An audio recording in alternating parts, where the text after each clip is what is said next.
With the return of rural purchasing power, fueled of course by a good monsoon this year, is providing some relief to slow down hit sectors like auto and consumer goods. In fact, Pragya Bharadwaj and Farah Bukwala report, while urban markets are still lying in limbo, rural markets have managed to grow about 20% this year, helping to keep the India consumption story alive. Murmurs of a slowdown in consumption due to high inflation and slowing discretionary spends made headlines all of last year.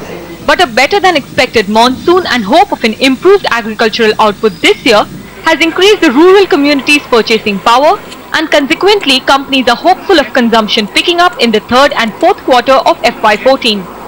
The rural market is actually what is sustaining the industry today, because the bigger urban cities, the metro cities and others are actually showing either flat sales or degrowth.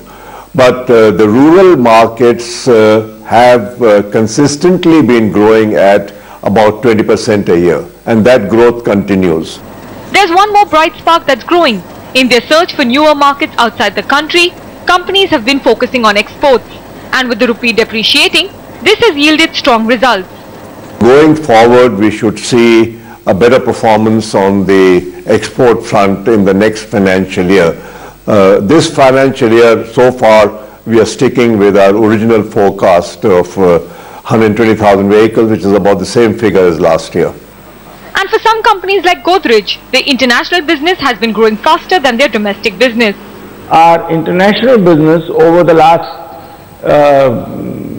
10 to 12 quarters has been growing faster than our Indian business. It is already a 48% salience in the last quarter. That salience has been growing. I think the salience will cross 50% soon.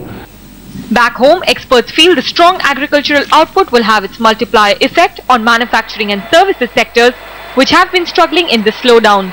In Mumbai with Pragya Bharadwaj, Farah Bukwala.